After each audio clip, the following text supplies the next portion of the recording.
통독을 위한 성경 공부 21번째 프린트물이고요. 오늘은 예레미야를 공부하게 됩니다. 자, 이 선지서를 지난번에 이사야를 2번 공부하고 그리고 이제 오늘 예레미야도 52장까지 있기 때문에 예레미야도 2번, 아마 에스겔까지는 2번 2주씩 이렇게 해야 되지 않겠나 싶습니다. 양이 좀 많아서 말이에요. 자, 예레미야를 오늘 공부하게 되는데 예레미야는 예레미야뿐만 아니라 예레미야 애가 뭐 5장으로 되어 있는 짧은 거긴 하지만 이 두 가지를 예레미야가 썼기 때문에 다음 주에는 예레미야 뒷부분하고 할 수 있으면 예레미야 애가까지 같이 이렇게 하려고 생각을 하고 있습니다. 자, 먼저 예레미야를 한번 같이 공부하겠습니다. 1번부터 한번 보시겠습니다. 자, 한번 같이 읽어보겠습니다. 예레미야는 유다의 죄에 대한 하나님의 심판을 선포한 책이다. 몇 전에 말씀드린 것처럼 우리가 이 지금 수요일날 하는 이 성경 공부의 프린트물 각 성경마다 첫 번째 1번이 중요하다고 말씀드렸어요. 그래서 1번만 쫙 넘기시면서 1번만 쫙 읽으셔도 그 책에 가장 중요한 요점이 딱 이렇게 모아져 있는 거라고 말씀을 드렸죠. 자, 예레미야는 다시 말하면 예레미야서를 말하는 겁니다. 이 예레미야서는 남왕국 유다, 유다의 죄에 대한다고 했을 때 유다는 사람을 얘기하는 게 아니라 남왕국 유다를 말한다는 거죠. 유다의 죄에 대한 하나님의 심판을 선포한 책이다. 자, 전에 말씀드리기를 이 선지서라고 하는 것들이 거의 대부분 어떤 구조를 가지고 있다고 했냐면 하나는 심판이고 그 다음에 뭐라 그랬어요? 그 다음에는 회복이다. 자, 이렇게 심판과 회복 이 두 가지 주제를 선지서들이 가지고 있는데 대부분 선지서들은 이 심판을 얘기한 후에는 회복의 메시지를 말씀하시므로 이제 초점이 여기에 이제 찍혀 있는 거죠. 회복하시겠다. 아주 멸망시키겠다는 게 아니라 회복시키겠다라고 하는 건데, 자, 예레미야는 52장까지 되어 있습니다만 유감스럽게도 회복의 말씀이 많지를 않아요. 예레미야서는 순전이다 뭐에 대해서요? 심판. 그게 이 예레미야 선지서의 이야기 속에 회복의 말씀이 뭐 전혀 없는 건 아니에요. 선지서는 다 회복을 얘기하고 있기 때문에. 근데 이제 예레미야는 아프게도 아주 아픈 마음은 뭐냐면 남왕국 유다가 멸망당할 때 예레미야가 사역을 한 거예요. 나라가 다 망하는 모습을 예레미야는 다 지켜봤어요. 그 5명의 왕들, 조금 이따가 이제 뒷페이지에서 이 유다의 마지막 5명의 왕들에 대해서 오늘은 다시 한번 이제 정확하게 이제 우리가 이제 구조적으로 딱 정리를 좀 한번 예레미야를 하면서 해야겠는데, 자, 그래서 이 남유다에 대한 심판의 메시지, 너희가 진짜 망한다. 망할 뿐만 아니라 바벨론에서 70년간 포로 생활할 거야. 그러니까 선지서들 17권 중에서 이사야부터 말라기까지 중에서 이 남왕국 유다가 망하고 70년간 바벨론에서 포로 생활할 거다 라고 예언한 선지자는 누구냐면 예레미야. 이사야가 아니고 예레미야란 말이에요. 이사야는 예레미야보다 훨씬 더 앞에 시대에 살았던 사람이죠. 그러니까 예레미야는 남유다가 완전히 망할 때 사역했던 그런 선지자다라고 하는 것을 우리가 이제 이해하고, 자, 그 밑에 있는 설명을 한번 같이 읽어보겠습니다. 예레미야는 배교, 우상숭배, 변질된 예배, 도덕적 타락 등 남왕국 유다의 암흑기 동안에 활동한 선지자다. 죄악으로 말미암아 망해가는 나라를 바라보면서 많은 눈물을 흘리며 기도한 선지자다. 그래서 예레미야를 눈물의 선지자라고 부른다. 예레미야는 40년이 넘도록 목이 굳은 유다 백성들에게 심판의 메시지를 선포했다. 자신의 동족들로부터 멸시를 받고 핍박을 받으면서도 예레미야는 신랄한 예언 선포를 멈추지 않았다. 거의 3번째 줄에 예레미야는 어떤 선지자라고요? 눈물의 선지자다. 이런 얘기는 아마 많이 들어보셨을 겁니다. 눈물의 선지자다. 그래서 예레미야서를 읽다 보게 되면 예레미야의 이 눈물을 흘리는, 많이 통곡하고 우는, 왜냐하면 나라가 망했으니까 말이에요. 나라가 망한 모습 때문에 예레미야가 많이 눈물 흘리는 그러한 이야기들을 우리가 보게 됩니다. 그래서 예레미야서, 다시 말하면 그 첫 번째 줄에 나와 있는 것처럼 유다의 죄에 대한 하나님의 심판을 선포한 책이다. 그 옆에다가 아니면 그 위에다가 남유다의 멸망 이렇게라고 쓰셔도 좋아요. 남유다의 멸망 예언 이렇게 위에다가 써놓으시면 예레미야서는 남유다의 멸망을 예언한 책이다. 요거만 딱 가지고 계시면 돼요. 그러면 그래도 예레미야서가 뭔가 라고 하는 것에 대해서 요 한마디로 남유다가 멸망할 거다고 예언한 거, 그리고 70년 동안에 포로 생활할 거다, 바벨론 가서 70년 포로 생활을 예언한 선지자, 이렇게 이해를 하시면 되겠습니다. 자, 2번을 보시면 예레미야서의 저자는 예레미야다. 자, 그 설명 한번 같이 읽겠습니다. 예레미야 1장 1절에 힐기야의 아들 예레미야의 말이라고 기록되어 있는 것으로 보아 이 책의 저자는 예레미야다. 그는 제사장 힐기야의 아들이다. 즉 아버지에 이어서 제사장이 될 사람이었다. 하지만 그는 제사장 직분을 감당하기보다 선지자로서 타락한 자기 민족을 향해 하나님의 심판을 선포하였다. 예레미야의 이름의 뜻은 여호와께서 세우신다, 여호와께서 높이신다, 여호와께서 얹으신다는 뜻이다. 자, 예레미야의 아버지가 이름이 뭐예요? 힐기야. 그런데 그 아버지의 직업이 뭐였어요? 제사장이었단 말이에요. 그러니까 다시 말하면 이 예레미야는 레위 지파 사람이라고 하는 것을 이제 알 수가 있죠. 제사장의 가문에 속해 있는 아들이었으니까요. 자, 그러니까 제사장 직분은 레위 족속만 계속 이어서 가야 됐단 말이에요. 다른 지파가 할 수가 없어요. 그래서 이 예레미야는 자기 아버지에 이어서 제사장이 될 사람이에요. 자, 이 얘기가 왜 중요하냐면 이 나라가 망할 즈음이긴 했어도 아주 변질되고 타락한 그러한 이 유대 종교, 이 여호와 신앙을 가지고 있긴 했어도 그럼에도 불구하고 변질되고 타락한 예배나 우상 숭배가 판을 치고는 있어도 그래도 이 제사장 직분이라고 하는 것은 소위 말해서 기득권자들이었어요. 기득권자들.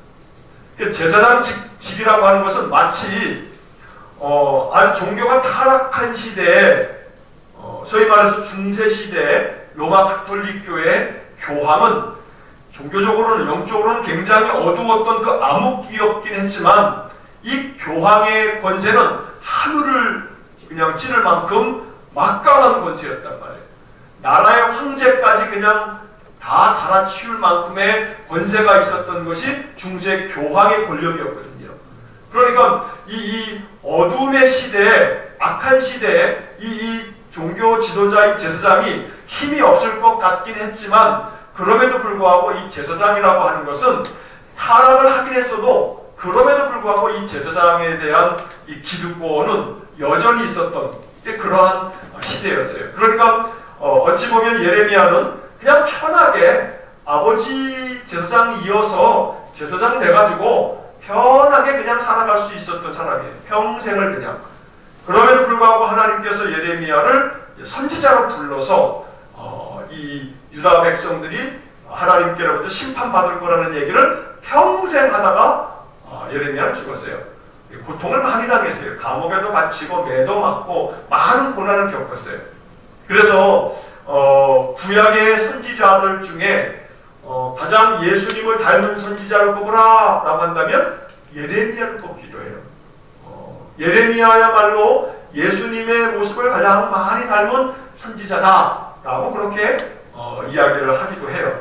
자, 그만큼 예레미야는 이 편하고 안락한 이 기득권으로서의 제사장 직분을 다 내려놓고 하나님의 부름 앞에 순종해서 선지자로서 아주 고난의 길을 걸어가는 그런 사람이었다는 것이죠. 자, 지난번에도 말씀드렸듯이 이름의 맨 끝에 야가 붙으면 그 이름은 야는 뭐라고 그랬습니까? 여호와라고 그랬죠. 그래서 예레미야라고 하는 이름의 뜻도 여호와께서 세우신다, 여호와께서 높이신다. 뭐 세운다, 높인다, 이건 뭐 의미가 조금 이렇게 느껴지는데 비슷하다는 생각이 드는데 여호와께서 던지신다 라고 하는 말은 좀 생뚱맞아요. 근데 이 예레미야의 예레미이고 앞에 나와 있는 그 단어가 그런 여러 가지 중의적인 이 여러 가지 의미들을 가지고 있어서 학자들은 그렇게 해석하기도 해요. 뭐냐면 여호와께서 세우신다, 여호와께서 높이신다 라고 하는 이 말은 하나님께서 이스라엘 남유다 백성들을 이렇게 망하게 하실 것이지만 다시 세우시고 다시 그들을 회복하여 높이실 거다 라고 하는 그런 예언적 그런 뜻을 가지고 있는 그런 이름이다 라고 하는 설명도 하기도 하고, 여호와께서 던지신다 라고 하는 얘기는 뭘 던지는 거예요? 남유다를 던져버린다 라고 하는 심판을 얘기하기도 하고, 그러니까 예레미야라고 하는 그 이름 속에 여호와께서 던져버리신다 라고 하니까 남유다를 저 바벨론 땅으로 획 던져버려서 바벨론에 다 포로로 잡혀간 거니까 포로로 그들을 획 던져버리셨다. 몇 년 동안이요? 70년 동안. 예레미야라고 하는 그 이름 자체에서 예레미야서 전체를 이해할 수도 있는 거예요. 여호와께서 던지신다. 바벨론으로 이스라엘 남유다 백성을 던져버리셨다 라고 하는 의미에서 하나님의 심판.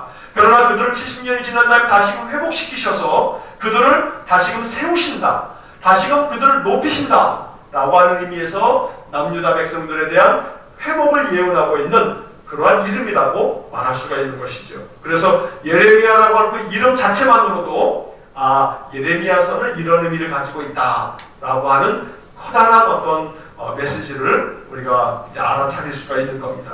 자, 3번 한번 보시겠습니다. 3번 같이 보시면 예레미야서의 기록 연대는 주전 627년에서 주전 580년 사이로 추정한다.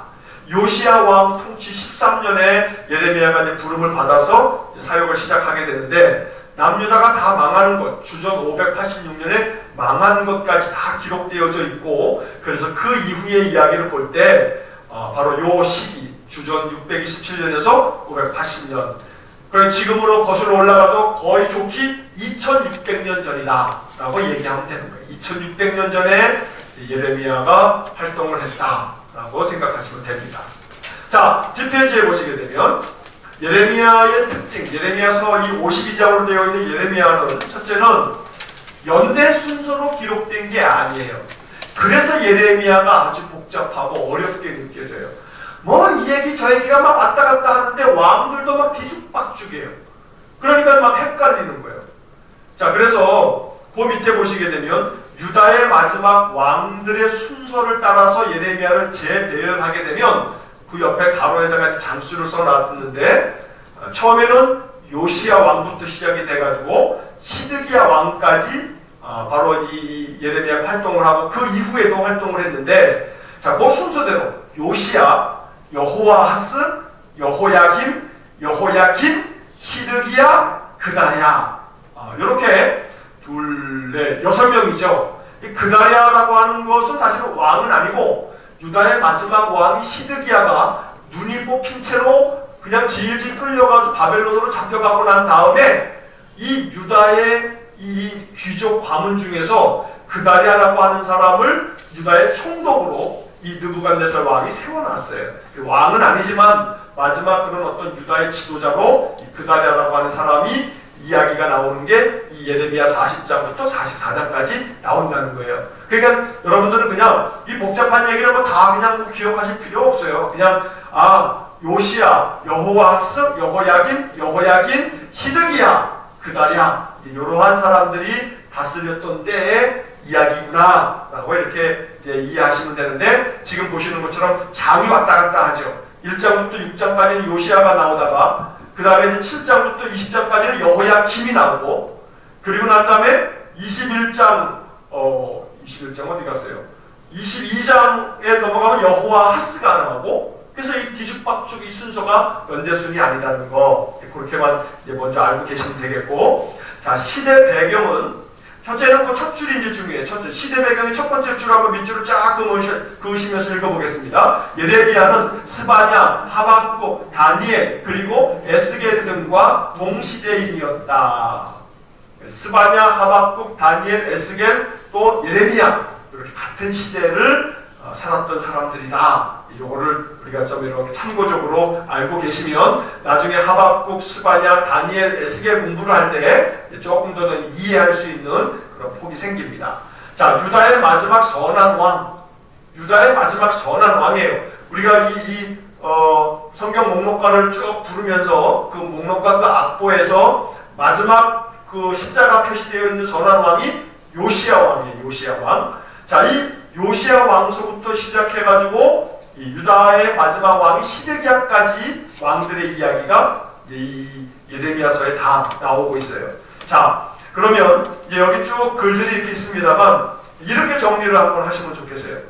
여기 긴 글은 한번 여러분들 이제 읽어보시고 제가 이제 설명을 좀 드리겠습니다. 자, 첫 번째로는 누구 왕이냐 하면 요시야 왕이에요. 요시야 왕.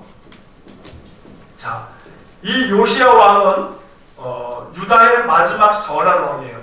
유다의 이 왕들 중에서 유다의 왕이 전체 몇 명이에요? 20명이에요. 자, 유다의 남유다는 20명, 북이스라엘은 19명. 근데 북이스라엘 19명은 다 나쁜 놈이고 밑에 있는 남유다는 20명 중에서 몇 명이 선한 왕이에요? 8명. 아, 그래요. 이 대답을 탁탁 나간 거 보니까 공부를 잘하셨어요. 이 대단한 학생들이에요. 그 신학생들한테도 이거 물어보면요, 몰라요, 이거. 모르는 애들 많아요. 그래서 이 남유다는 20명의 왕들 중에서 8명이 선한 왕인데 그 선한 왕 중에서 마지막 선한 왕이 누구냐면 요시야 왕이에요. 자, 그래서 왜냐하면 지금 보세요. 좀 아까 밑줄 그었던 예레미야, 스바냐, 하박국, 다니엘, 에스겔 이 다 동시대인이라고 그랬잖아요. 그러면 여기 지금 예레미야서, 스바냐, 하박국, 다니엘, 에스겔 그러면 이게 5권의 책이거든요. 이 5권의 책을 제대로 이해하려면 이 요시야부터 시드기야 왕까지의 시대 배경을 알아야지만 이 5권의 책이 통째로 그런 시대였구나 라고 알 수가 있는 거기 때문에 이제 그 왕들에 대한 간략한 이야기들을 우리가 이제 살피고 넘어가는 거라는 거죠. 자, 요시야 왕이 있고요. 자, 요시야 왕의 그 다음에 아들이 누구냐 하면 여호아하스예요. 여호아하스. 자, 그런데 일단 왕들의 계보부터 여러분들이 이제 딱 한번 요번에 예레미야서를 하면서는 정리를 한번 하자 이 말이에요.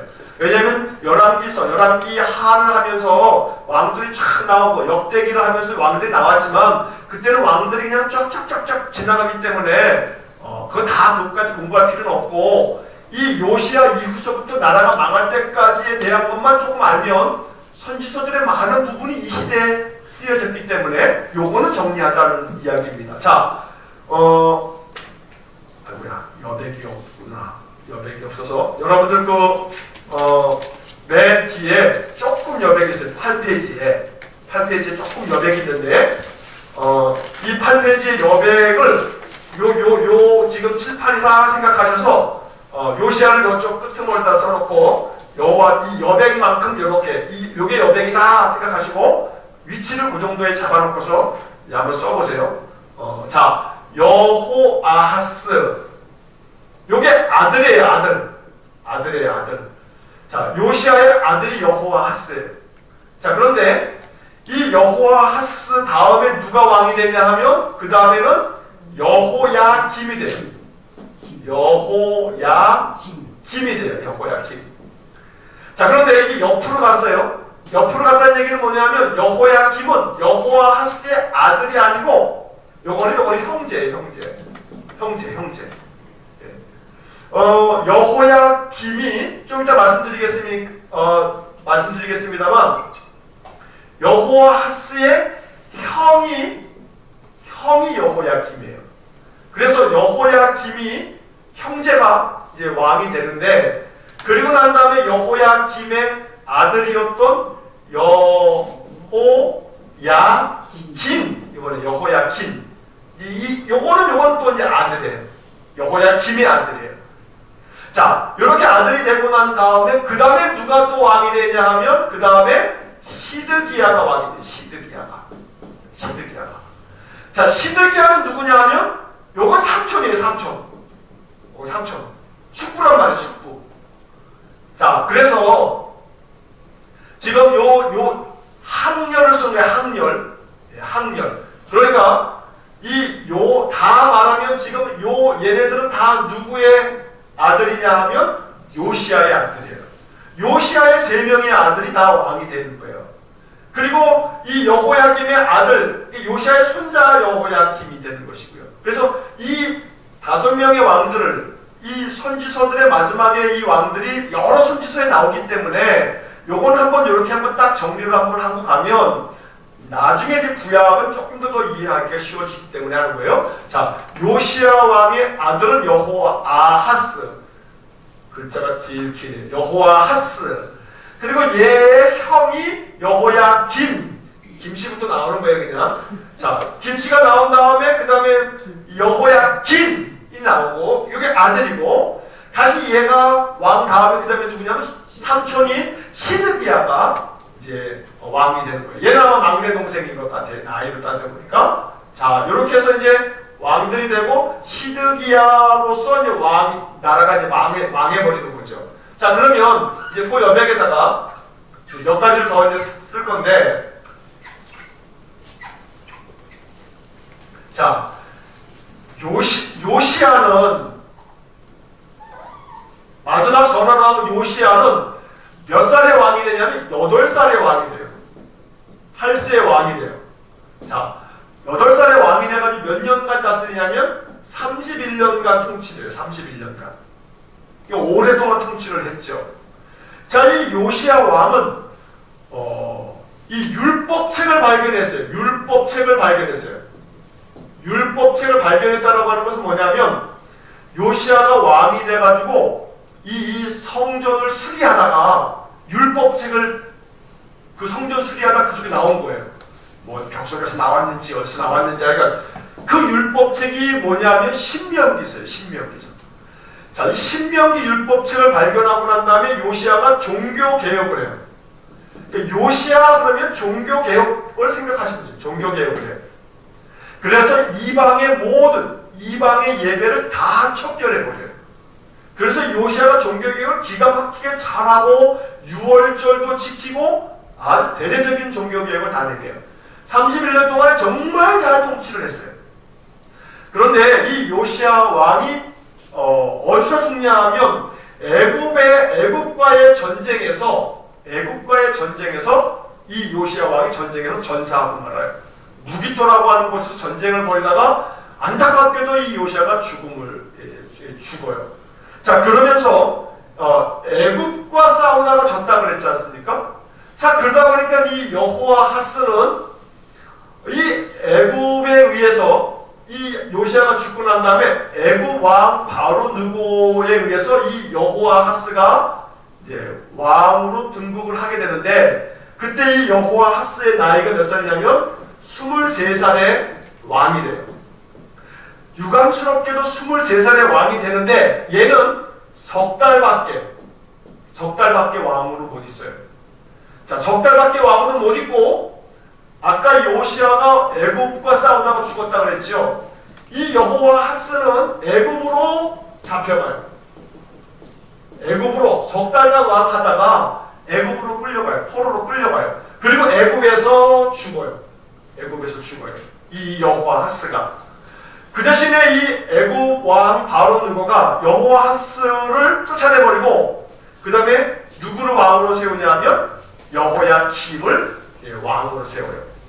자, 여호야김을 왕으로 세우고 난 다음에 이 여호야김이 25세의 왕이 돼가지고 11년간을 통치했어요. 아주 그래도 나름대로 이 애굽의 뒷배경을 가지고서 여호야김이 잘 통치했어요.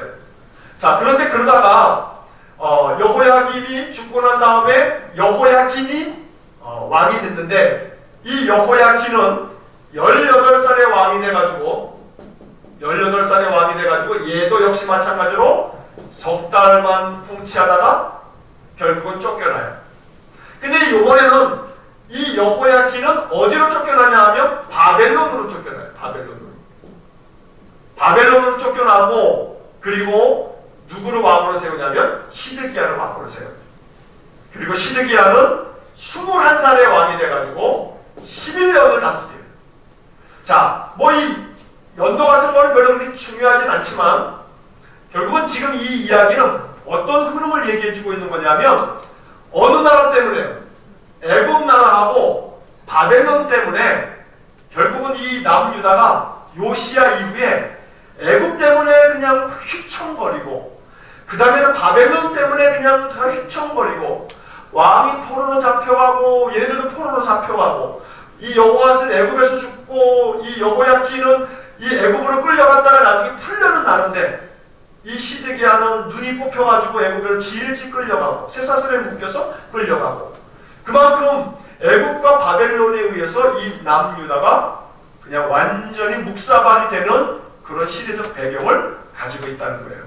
그래서 자 지금 이 이야기는 결국은 애굽과 바벨론이라고 하는 이 두 나라가 남유다를 엉망으로 만들어 놨는데 예를 들어서 이 하박국서 같은 것 아까 지금 우리가 밑줄 그었던 거 예레미야는 스바냐, 하박국, 다니엘, 에스겔과 동시대다. 그러면 하박국서는 어떤 서냐면 하박국은 바로 이 바벨론에 의해서 여호야긴이 질질 끌려가게 될 그 어간쯤에 사역을 한 거예요. 그러니까 이 하박국이 볼 때는 하나님 앞에 막 질문하는 거예요. 따지는 거예요. 하박국 선지자가 하박국서 1장과 2장 보면 하박국이 막 하나님께 따져요. 뭐라고 따지냐면 하나님 왜 하나님의 백성 남유다가 이 나쁜 바벨론에 의해서 망해야 되는 겁니까? 하고서 질문하는 거예요. 그러니까 하나님께서 야 무슨 말이야 바벨론에 의해서 남유다를 내가 지금 심판하고 있지만 바벨론도 못된 놈인 거 나도 알아. 바벨론 요놈들도 망할 거야. 내가 가만히 안 둘 거야. 지금 잠깐 내가 바벨론을 이 유다를 심판하는 도구로 사용하고 있을 뿐이야. 이게 하박국서예요. 그런 얘기가 나오는 게 하박국서예요. 그러니까 이 지금 이러한 역사적으로 요시야, 여호아스, 여호야킴, 여호야긴, 시드기야 요 역사적인 흐름에 따라서 이제 이 선지서들의 많은 이야기들이 펼쳐지기 때문에 이렇게 한번 정리를 하는 거예요. 자, 그래서 이제 머릿속에 이제 딱 그림이 요시야 아들 여호아하스 5글자예요. 요시야 여호아하스 그 다음에 걔네 형인 여호야김 김씨부터 시작하는 거예요. 여호야김 그 다음에 걔 아들 여호야김 그리고 걔 삼촌 시드기야. 그러니까 내려왔다가 옆으로 갔다가 밑으로 갔다가 올라갔다. 그래서 학렬이 같은 애 3명이 딱 있다고 생각하면 머릿속에 탁 들어와요. 요시야 여호야하스 그 다음에 여호야김 시드기야. 그러나 아마 여러분들이 머릿속에서 5명의 왕들이 펼쳐질 거예요. 자, 예레미야의 내용은 사실은 이제 우리가 쭉 읽어가면서 그 내용은 내용은 많아도 정리할 거는 그렇게 많지 않아요. 간단해요. 심판이기 때문에 그건 간단해요. 오히려 더 예레미야서를 공부하면서 여기 등장하는 5명의 왕들에 대해서 우리가 좀 더 이거 확고하게 아는 것이 훨씬 더 예레미야를 공부해가면서 더 우리에게 이 유익이 돼요. 자, 다시 한번 이제 맨 위에 누구라고요? 안 보시고 외우기 이제는 딱 요시야. 요아스가 아니라 요시야. 요 친구가 몇 살에 왕이 됐다고요? 8살에 왕이 됐어요. 8살. 몇 년을 통치했어요? 31년 통치했어요. 요것만 알고 나머지는 그냥 패스하고. 자, 얘 아들 누구요? 5글자. 여호아하스. 얘는 몇 달간 통치했냐면 3달 통치했어요. 왕 된 나이는 우리 그냥 패스하자고요. 얘네 형이 그 다음에 왕이 돼요. 여호야김. 여호야는 똑같아요. 이제 여호야. 근데 김씨부터 이제 시작하는 거예요. 여호야김. 얘 아들 여호야김. 그리고 얘 삼촌 시드기야. 자, 이렇게 5개의 이름. 순서가 아들, 형, 아들, 삼촌. 이렇게 기억을 하시면 그럼 되겠다는 거예요. 얘도 석 달. 얘네 둘은 11년. 이 정도 알면 대단히 진짜 많이 하시는 거예요. 아주 잘하셨어요. 자, 이런 역사적 배경을 가지고서 이제 그 뒷페이지 3페이지를 보시게 되면 예레미야의 이야기를 쫙 읽습니다. 52장까지인데 1장은 예레미야를 부르는 이야기, 2장부터 45장까지 이 긴 장이 유다의 죄에 대해서 막 얘기하고 심판이 막 너희들 이렇게 될 거야 하면서 막 심판 선언하고 46장에서 51장까지는 주변 나라라고 하는 게 아까 누구였어요? 애굽하고 바벨론이 가장 중요하죠. 걔네들 너희들 가만 안 둘 거야 하나님이 이런 얘기들 하고 있고 그 다음에 52장에서 마지막에서 예루살렘 성이 완전히 무너지는 멸망당하는 그런 이야기가 나오게 됩니다. 자, A부터 서론부터 한번 이제 쭉 읽어가는 겁니다. 서론 예레미야의 부르심과 사명 1번 같이 읽겠습니다. 하나님께서 예레미야를 선지자로 부르시고 심판의 메시지를 전하게 하신다. 그 본문 한번 읽어보겠습니다. 내가 너를 모태에 짓기 전에 너를 알았고 내가 배에서 나오기 전에 너를 성별하였고 너를 여러 나라의 선지자로 세웠노라 하시기로 내가 이르되 슬프도소이다 주 여호와여 보소서 나는 아이라 말할 줄을 알지 못하나이다 하니 여호와께서 내게 이르시되 너는 아이라 말하지 말고 내가 너를 누구에게 보내든지 너는 가며 내가 내게 무엇을 명령하든지 너는 말할지니라. 자, 이 예레미야 1장 5절에서 하나님이 이 예레미야를 부르면서 하신 말씀에 내가 너를 모태에 짓기 전에 너를 알았다. 네가 네 어머니의 배에서 나오기 전에 내가 너를 성별했다. 거룩하게 구별했다. 그리고 너를 여러 나라의 선지자로 세웠노라. 이게 아주 예레미야서의 유명한 구절이에요. 예레미야를 부르시면서 하나님이 들려주신. 자, 이 말씀을 우리는 우리 자신에게로 적용해서 우리에게 가지고 와야 돼요. 하나님은 우리를 모태에서 우리를 짓기 전에 우리를 알고 계셨어요. 전지하신 하나님은 우리의 모든 것들을 처음과 끝을 다 알고 계세요. 어머니의 배에서 우리가 나오기 전부터 우리를 성별하셨고 또 우리를 하나님의 거룩한 백성 성도로 우리를 세워주셨어요. 우리는 이미 태초 전부터 하나님이 우리가 이 땅에 태어나기도 전에 하나님께로부터 선택받은 거룩한 백성임을 우리 믿고 있는 사람들이에요. 이것이 기독교가 얘기하고 있는 예정의 교리예요. 하나님 우리를 택해 주시기로 예정해 놓으셨다 이 말이죠. 자, 2번 같이 읽겠습니다. 하나님께서 예레미야에게 살구나무의 메시지를 통해 확신을 주시고 끓는 가마의 환상을 통해 심판의 경고를 주십니다.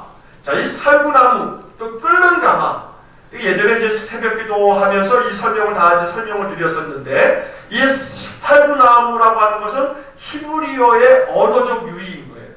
샤케트 이런 히브리어 단어가 소리가 비슷한데 그 비슷한 소리 때문에 살구나무라고 하는 이 샤케트라고 하는 말하고 그리고 이 쇼케트라고 하는 이 단어가 가지고 있는 뜻이 하나님께서 아주 확고하게 결정하셨다, 세웠다 그런 의미들을 가지고 있거든요. 그러니까 하나님이 무언가 결정하셨다, 확신을 말씀해 주시는데 그 이야기가 끓는 가마가 북쪽에서부터 이렇게 기울어져 있단 말이에요.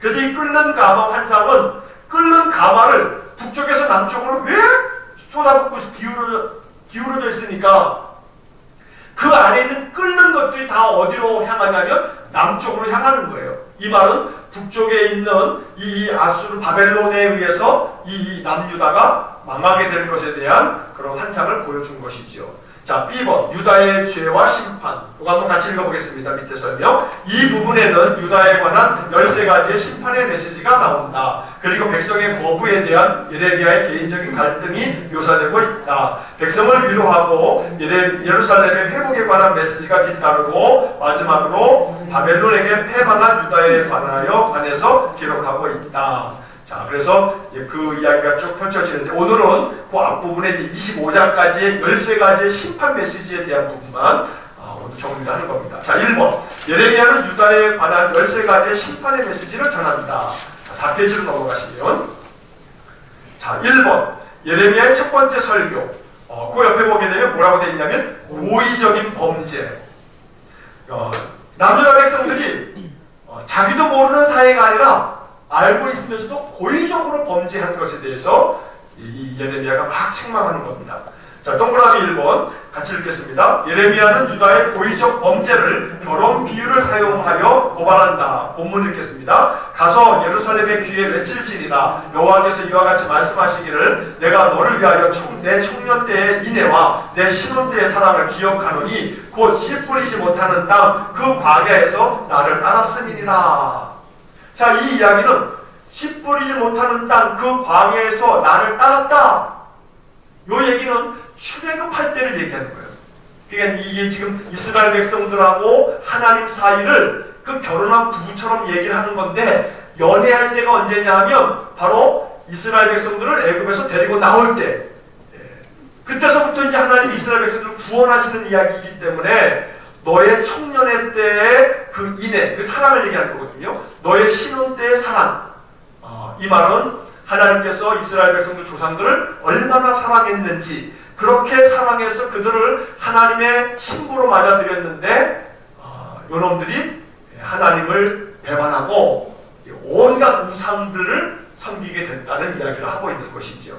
그래서 이 이야기는 호세아 선지서를 나중에 공부할 때 우리가 살피지만, 호세아가 음탕한 아내 고멜이 딴 남자 만나가지고 바람만 피면 또 데리고 또 데리고 또 데리고 오고, 그런 걸 통해서 하나님이 맨 이스라엘 백성들이 바람나가지고 그냥 바알 섬기고 아사라 섬기고 몰렉 섬기고 온갖 밀곱 섬기고 그런 우상들 섬기는 이스라엘 백성들을 끊임없이 데리고 와서 다시 하나님 백성으로 삼는 그런 이야기를 지금 예레미야가 또다시 한번 그들이 고의적으로 하나님 앞에서 범죄한 것에 대해서 고발하고 있다는 겁니다. 자, 13절 나와 있는 본문 읽겠습니다. 내 백성이 두 가지 악을 행하였나니 곧 그들이 생수의 근원되는 나를 버린 것과 스스로 웅덩이를 탄 것인데, 그것은 그 물을 가두지 못할 터진 웅덩이들이니라.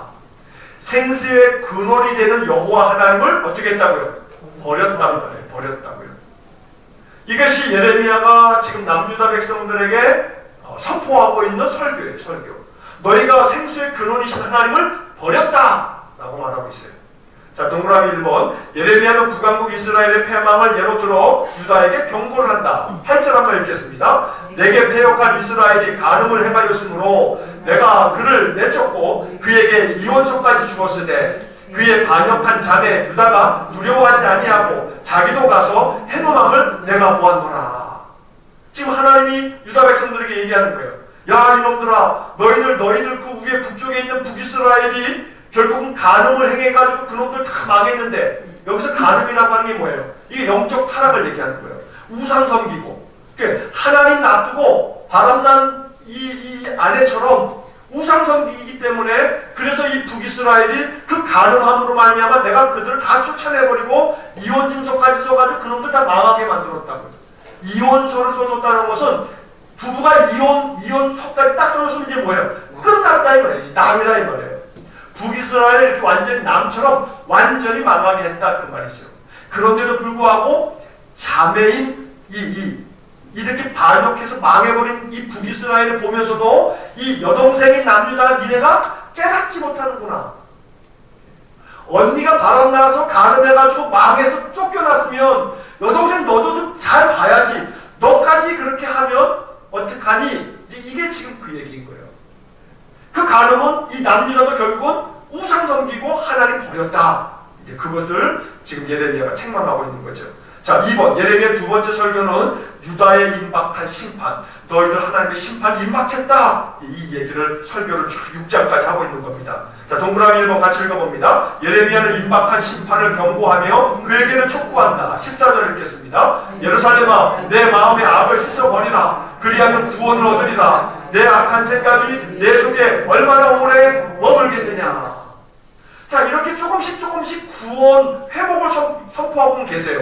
지금 여기 있는 것처럼 예루살렘아, 너의 마음의 악을 씻어버리라. 그리하면 구원을 얻으리라. 이런 것들이 회복의 말씀이에요. 회복의 말씀. 조금씩 담겨져 있어요.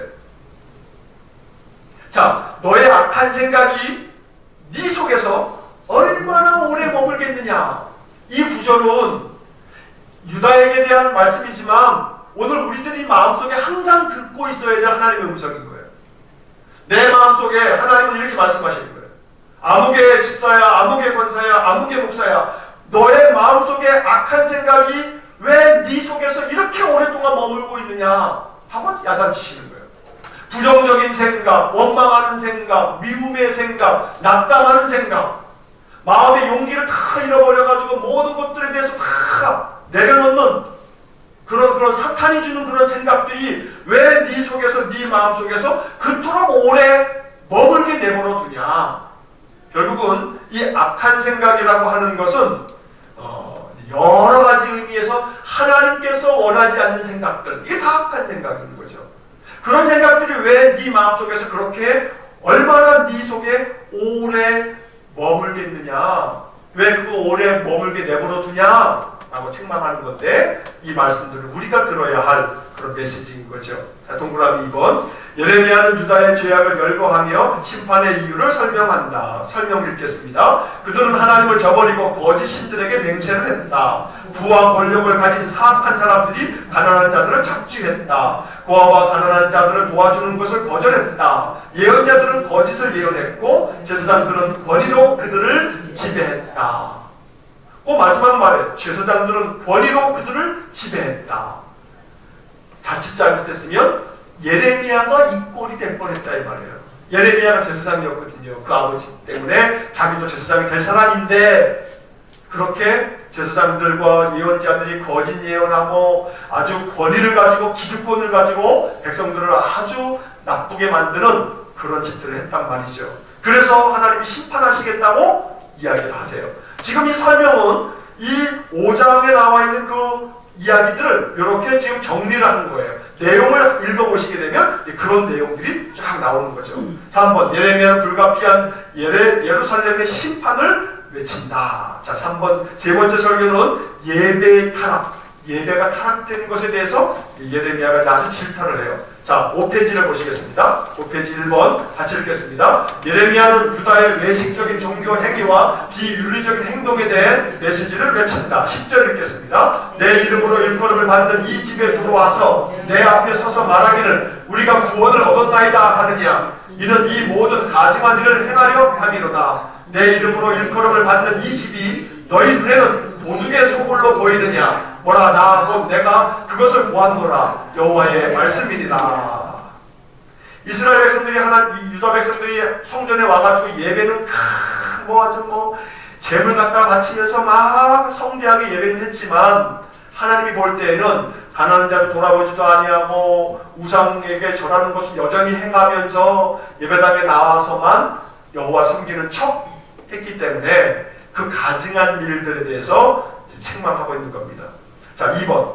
예레미야는 안타까운 심정을 갖고 백성의 부르짖는 소리에 귀를 기울여 달라고 간청을 하고요. 3번. 예레미야는 사랑과 공의를 베푸시는 여호와의 성품과 우상의 헛됨을 드러내며 여호와께 기도를 드린다. 23절 듣겠습니다. 여호와께서 이와 같이 말씀하시되 지혜로운 자는 그의 지혜를 자랑하지 말라. 용사는 그의 용맹을 자랑하지 말라. 부자는 그의 부함을 자랑하지 말라. 자랑하는 자는 이것으로 자랑할지니 곧 명철하여 나를 아는 것과 나 여호와는 사랑과 정의와 공의를 땅에 행하는 자인 줄 깨닫는 것이라. 나는 이 일을 기뻐하노라. 여호와의 말씀이니라.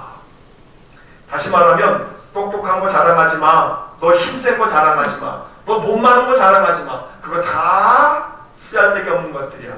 정말로 자랑할 것이 있다면 오직 한 가지, 바로 하나님을 아는 거야. 그리고 그 하나님을 안다는 것은 하나님이 사랑과 정의와 공의를 이 땅에 행하시는 분이니 너희도 그렇게 사는 거야. 이게 바로 하나님이 기뻐하시는 일이야. 이게 이제 예레미야서가 얘기하는 굉장히 중요한 주제예요. 그래서 이 예레미야 9장 23절과 24절은 예레미야서에서도 매우 중요한 핵심 구절이에요. 이 4절에 나와 있는 나 여호와는 사랑과 정의와 공의를 땅에 행하는 자인 줄 깨닫는 것이라. 이게 예레미야서뿐만 아니고요, 많은 선지자들이 얘기하고 있는 핵심적인 교훈이에요. 아주 중요한 메시지예요. 자, 네 번째, 예레미야의 네 번째 설교, 하나님과 맺은 언약을 유다가 위반했다는 거예요. 자, 1번, 동그라미 1번 같이 읽겠습니다. 예레미야는 하나님의 언약을 위반한 유다에게 피할 수 없는 재앙을 선포한다. 2번, 예레미야는 반대에 부딪히고 하나님께 불평을 한다. 1절, 여호와여 내가 주와 변론할 때에는 주께서 의로우시니이다. 그러나 내가 주께 질문하옵나니 악한 자의 길이 형통하며 반역한 자가 다 평안함은 무슨 까닭이니까. 이게 또 이 구절이 아주 의미심장해요. 예레미야가 사역을 막 펼치는데 납득이 안 되는 거예요. 왜냐하면 지금 여기 말하고 있는 것처럼 내가 주께 질문하옵나니 악한 자가 어떻게 형통하게 삽니까? 반역한 자들이 어떻게 평안하게 삽니까? 하나님 등지고 우상 섬기고 저런 놈들이 왜 저렇게 떵떵거리고 삽니까? 하면서 예레미야가 화딱지가 나가지고 하나님한테 막 포고대는 거예요. 종종 예수 믿는 우리들의 마음속에도 그런 마음이 들어요. 예수를 잘 섬기는 우리 집은 왜 이렇게 사는데? 그래서 오히려 이 친척들이 야, 너 예수 잘 믿는데 너 왜 그렇게 사냐? 라고 하는 그런 비아냥거림에 예수 믿는 사람들이 막 낙담을 해요. 근데 이것이 지금 우리 시대만이 아니고 2600년 전에 예레미야 시대에도 마찬가지였던 거예요. 오히려 하나님 섬기지 않고 우상 섬기는 것들이 더 잘 살아요. 더 잘 살아요. 여러분 왜 그런다고 생각하세요? 왜 그래요?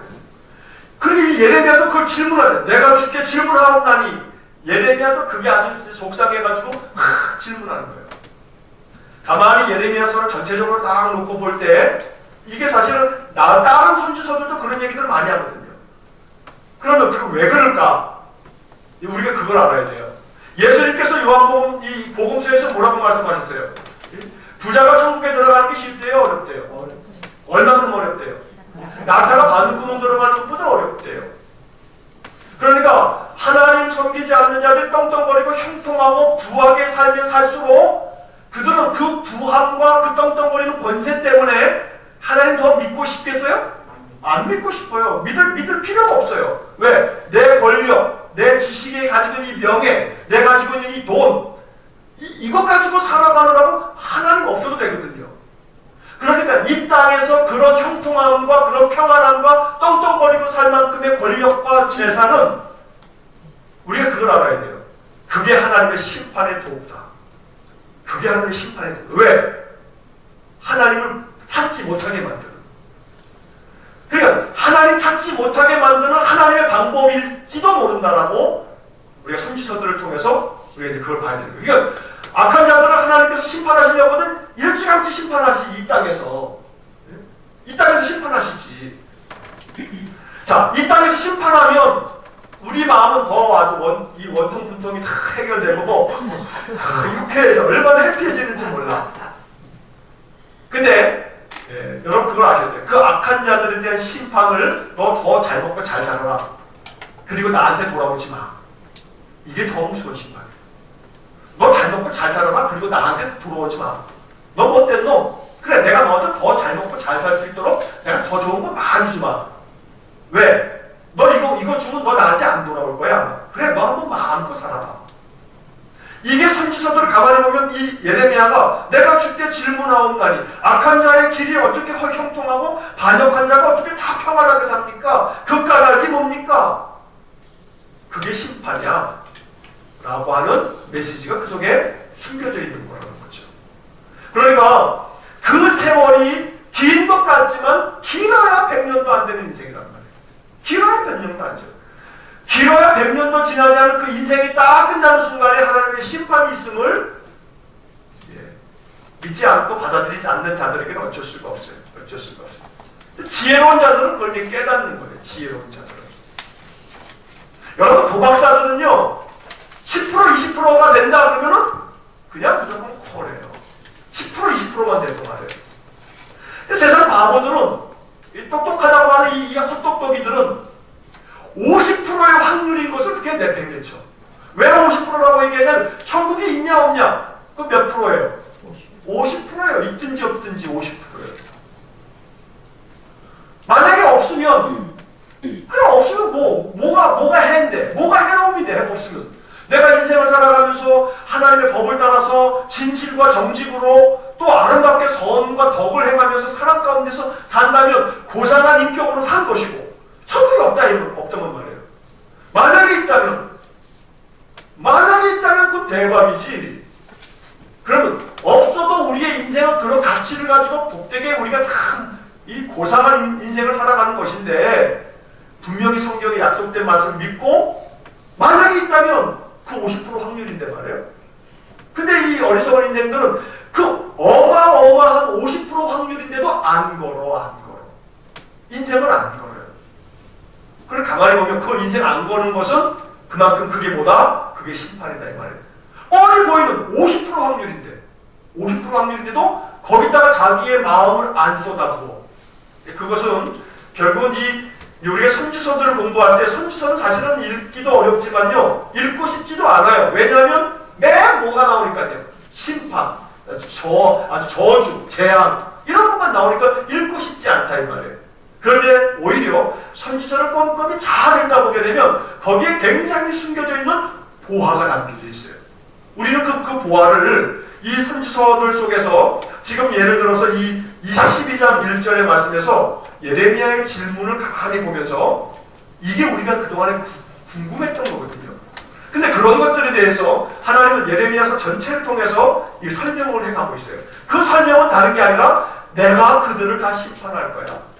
그리고 그들에 대한 심판이 곧 그들의 형통이요 그들의 평안이요. 그들의 형통과 평안을, 그래서 시편 기자도 그렇고 많은 데서 뭐라고 얘기해요? 악인의 형통함을 부러워하지 말라 하는 이야기들을 계속하는 이유가 단순히 그거 부러워할 것 없어 라고 하는 단순한 덕담의 이야기가 아니고요, 진짜 그런 거예요. 왜냐하면 그게 심판이기 때문에. 그게 심판이기 때문에. 자, 그 뒷페이지에 보시게 되면 다섯 번째 질문, 예레미야에 대한 그 응답이 나오고 다섯 번째 설교는 교만의 결과가 뭔가. 자, 1번 한번 읽겠습니다. 하나님께서 예레미야에게 뱃띠를 통해 유다의 교만과 그에 따른 보응을 보여주신다. 7절, 내가 유브라데로 가서 그 감추었던 곳을 파고 띠를 가져오니 띠가 썩어서 쓸 수 없게 되었더라. 여호와께서 이와 같이 말씀하십니다. 내가 유다의 교만과 예루살렘의 큰 교만을 이같이 썩게 하리라. 예레미야가 띠를 갖다가 뱃띠를 띠라고 하나님 명령하신 다음에 그 띠를 저 유브라데에 가가지고 땅속에다 이렇게 묻어둬라. 그랬다 나중에 가서 또 그거 찾아와라. 그게 어떠냐 다 썩어 있던데요. 그래, 유다가 그렇게 될 거야. 저 바벨론 유브라데 강변에 그 바벨론에 끌려가서 거기서 70년 있으면서 걔네들이 다 썩어 문드러질 거야. 이런 심판을 지금 예언하고 있는 이야기입니다. 2번, 하나님께서 예레미야에게 포도주 가죽 부대의 상징을 통해 백성의 오만한 삶의 방식을 책망하신다. 15절, 너희는 들을지어다 귀를 기울일지어다 교만하지 말지어다 여호와께서 말씀하셨습니다. 자, 1번에서 그 중간에 유다의 교만, 이 교만이라고 하는 단어를 동그라미 하나 쳐놓으시고요. 자, 2번에서는 저 끝에 백성의 오만한 삶의 방식, 오만, 교만, 오만 다 비슷한 이야기이긴 합니다만 이게 바로 남유다 백성들의 영적 상태를 말해주고 있는 그런 책망의 말씀들이었어요. 자, 6번, 예레미야의 여섯 번째 설교, 심각한 기근과 중보기도. 1번 같이 읽겠습니다. 하나님께서 유다에게 가뭄으로 재앙을 내리시고 예레미야는 중보기도를 한다. 2번, 예레미야는 불평을 하고 하나님께서는 예레미야를 위로한다. 자, 이런 15장의 20절로 21절의 이야기들 읽다 보면요, 앞서서 우리가 12장에서도 좀 전에 보았던 것처럼 내가 주께 질문을 할 것이 있습니다 이런 것처럼 예레미야가 심판을 자꾸 얘기하면서도 자꾸 하나님 앞에 또 질문도 하고요, 하나님 어찌 이래요? 라고 하는 그런 것도 막 표현을 해요. 그러나 하나님께서 그런 모든 것들에 대해서 지금 여기 써있는 것처럼 예레미야를 위로하신다. 자, 7번, 예레미야 7번째 설교는 예레미야에게 금지된 결혼. 자, 1번, 하나님께서 유다에게 결혼과 함께 여러 가지 금기사항을 주신다. 2번, 하나님께서 유다의 불순종 때문에 그들을 심판하시나 회복의 약속을 주신다. 3번, 유다의 죄악이 열거되고 예레미야는 하나님께 간구한다. 자, 8번, 8번째 설교입니다. 예레미야는 안식일 준수에 관해서 심각하게 경고한다. 7페이지입니다. 자, 9번째 설교는 포기장이 집에 어떤 그런 표징을 나타내는데, 자, 1번 같이 읽겠습니다. 예레미야는 포기를 만드는 작업과 포기를 깨는 것을 통해 백성에게 하나님의 주권적인 통치를 입증한다. 2번, 예레미야는 자신이 전한 메시지로 인해 공격을 당하고 낙심하여 대적을 심판해달라고 하나님께 간구한다. 3번, 예레미야는 하나님의 심판의 상징으로 온기가 깨지는 것을 통하여 백성에게 교훈을 준다. 4번, 예레미야는 밧술에게 얻어맞고 감금되는 고난을 당하고 찬양을 하다가 하나님께 불평을 한다. 자, 좀 전에도 예레미야가 뭐 했어요? 불평하죠. 이 불평은 단순한 불평이 아니라 하나님 어떻게 이럴 수 있어요? 라고 하는 그런 탄식에 가까운 그런 것들이에요. 그러나 지금 이 9번째 설교에서 18장부터 20장까지 나오는 이 토기장의 비유는 나중에 사도 바울도 이야기하는 아주 중요한 비유죠. 하나님이 토기장이가 돼가지고 토기장이가 그릇 만들어 놓고 자기 마음에 안 들면 다 깨트려 버리듯이 그 하나님의 마음이다.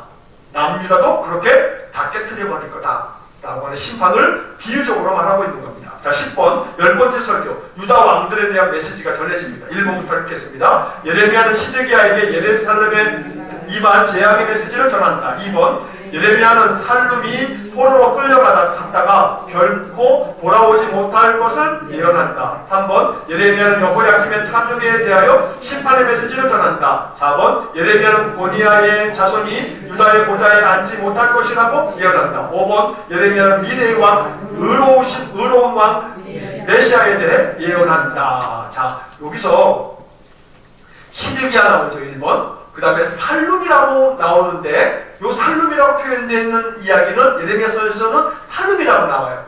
근데 그 이름은 여호와 하스를 말하는 거고요. 그 다음에 여호야김이 나오고요. 그 다음에 고니야가 나와요. 근데 이 고니야는 여호야김을 얘기하는 거예요.